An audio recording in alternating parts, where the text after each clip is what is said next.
खबर अब राजस्थान के बांसवाड़ा से है, जहां एक साथ 45 से ज्यादा परिवारों ने घर वापसी की है। सामूहिक घर वापसी की गई है। ईसाई धर्म छोड़कर इन परिवारों ने हिंदू धर्म को एक बार फिर से अपनाया है और इतना ही नहीं, जो चर्च है इलाके में उसे भी हिंदू शक्ल अब दी जा रही है।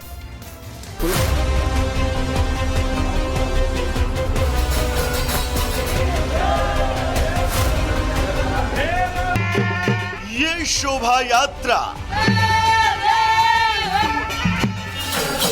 ढोल नगाड़े गाजे बाजे, गगन में गुंजायमान जय श्री राम का उद्घोष। राजस्थान के बांसवाड़ा से आई ये तस्वीर उस सनातन के नवीनतम सूर्योदय की है, जो अब विश्व भर में सूरज की लालिमा की तरह निरंतर बस बढ़ता ही जा रहा है।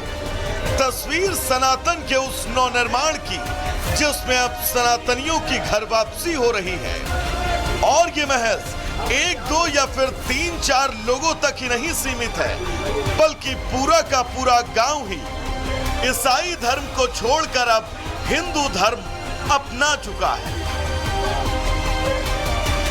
आप जिस दीवार का रंग रोगन देख रहे हैं, वो पहले इस गांव का चर्च हुआ करता था, लेकिन अब इसे मंदिर में तब्दील कर दिया गया और इस गांव के जितने भी ईसाई थे, उन सब ने इस चर्च को मंदिर की शक्ल देने की खातिर अपना श्रमदान दिया।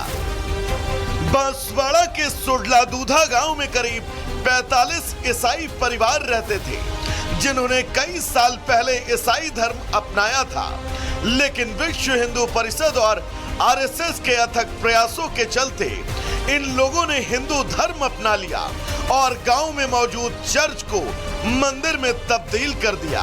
साथ ही गाजे बाजे के साथ भैरव जी की मूर्ति की प्राण प्रतिष्ठा भी कर दी गई। कहाँ के रहने वाले हो? हम यही प्रॉपर। अब मंदिर बन गया? हाँ, मंदिर। खुशी है आप लोगों को? हाँ, खुशी तो है। चेहरे पर ये मुस्कान उस धर्म में वापसी की है, जो सर्वे भवन्तु सुखिना के सिद्धांत पर चलने वाला है, जिस सनातन की आत्मा अस्तो मा सद्गमय में निहित है, वो सनातन जो वसुधा को ही अपना कुटुंब मानता है। और यही वजह है कि इस पूरे गांव के 45 परिवारों ने एक साथ सनातन का वो दामन थामा, जो इनकी अंतिम सांस तक अब चलने वाला है। Bureau report, Republic Bharat. Kathua में 3 युवक शादी समारोह में शामिल होने के लिए जाते हैं, लेकिन रहस्यमय तरीके से गायब हो जाते हैं। जब जांच पड़ताल की जाती है तो तीनों के शव बरामद किए जाते हैं और इस ट्रिपल मर्डर से हड़कंप मच गया है। एलजी मनोज कुमार सिन्हा ने जहां जांच के आदेश दे दिए हैं, तो वहीं केंद्रीय मंत्री जितेंद्र सिंह ने इसके पीछे आतंकियों का हाथ बताया है।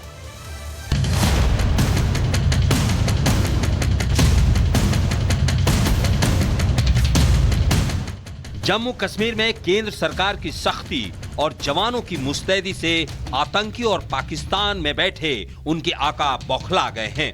आतंकी जवानों से मुंह की खाने के बाद अब आम नागरिकों को निशाना बना रहे हैं। कठुआ में शादी समारोह से लौट रहे 3 लोगों के शव बरामद हुए हैं। बताया जा रहा है कि ये तीनों शख्स एक ही परिवार के थे, जिसकी हत्या कर उनका शव मल्हार इलाके की ऊपरी पहाड़ी पर फेंक दिया था। जिस परिवार के लोग गए हैं उनके साथ जम्मू कश्मीर पुलिस की संवेदना है, हम उनके दुख में शामिल हैं। और रही बात हमारी इन्वेस्टिगेशन जो है वो पुख्ता तरीके से चले, उसमें हमारी टीम कॉन्स्टिट्यूट की गई है, वो टीम इन्वेस्टिगेशन करेगी और उस एरिया को मजबूत करें ताकि लोगों का कॉन्फिडेंस बना रहे, ताकि लोग सिक्योर फील करें। तो उसमें बहुत जल्दी हम जो BDG है स्ट्रेंथन करेंगे।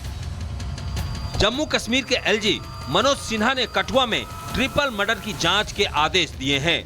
साथ ही उन्होंने दोषियों के खिलाफ सख्त कार्रवाई का भरोसा दिया है। एलजी ने साफ शब्दों में कहा है कि इस मामले में न्याय सुनिश्चित कर जवाबदेही तय की जाएगी।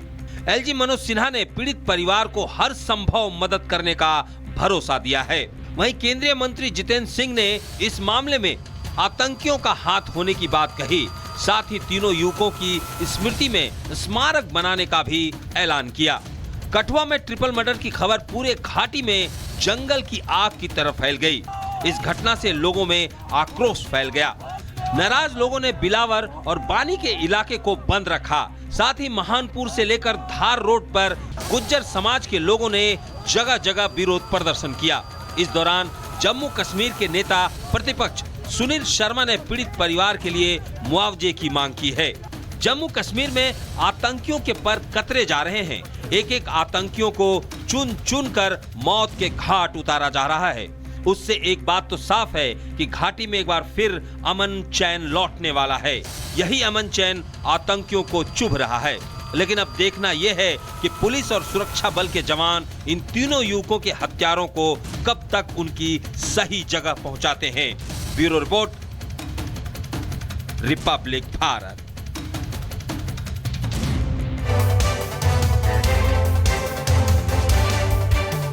और खबरों में आगे बढ़ते हैं। देखिए, होली का पर्व नजदीक है और होली के ही दिन यानी कि 14 मार्च को ही जुमे की नमाज है और दूसरा जुमा होगा रमजान के माह का। ऐसे में योगी सरकार लगातार प्रयासरत है कि शांतिपूर्ण तरीके से माहौल बना रहे और शांतिपूर्ण तरीके से त्योहार संपन्न कराया जा सके। इसके लिए दोनों पक्षों से संवाद की जा रही है ताकि नमाज की टाइमिंग को बदला जा सके और फिर जो त्योहार है उसमें किसी भी तरह के रंग में भंग ना डले।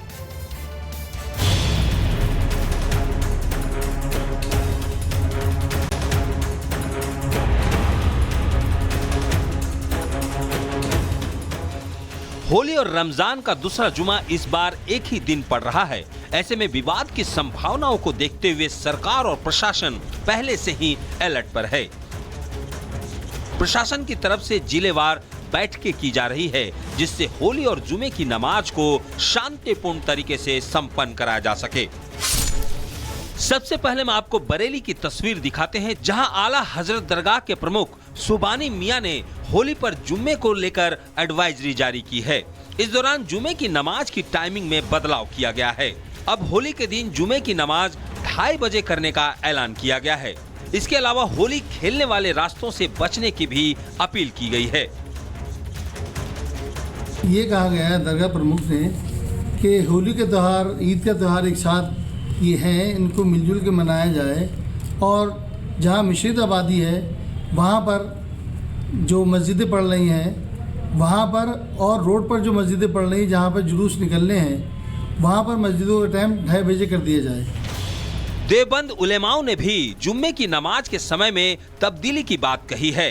देवबंद उलेमाओं ने साफ कहा है कि एक दिन होली और जुम्मे की नमाज पढ़ रही है। ऐसे में किसी भी समुदाय को दिक्कत ना हो इसका पूरा ख्याल रखा जा रहा है।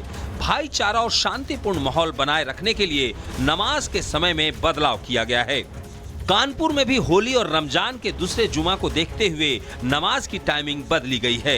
हिंदू और मुस्लिम समुदाय के लोगों ने एक बैठक कर त्योहार शांतिपूर्ण मनाने पर मंथन किया। इस दौरान 7 बिंदुओं को ध्यान में रखकर गाइडलाइन तैयार की गई है।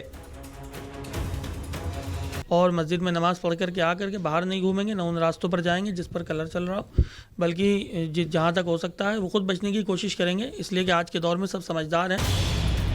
होली और रमजान के दूसरे जुमे की नमाज शांतिपूर्ण संपन्न कराने के लिए योगी सरकार भी एक्टिव नजर आ रही है। ऐसे में अब देखने वाली बात यह है कि योगी सरकार की सतर्कता का कितना असर होता है।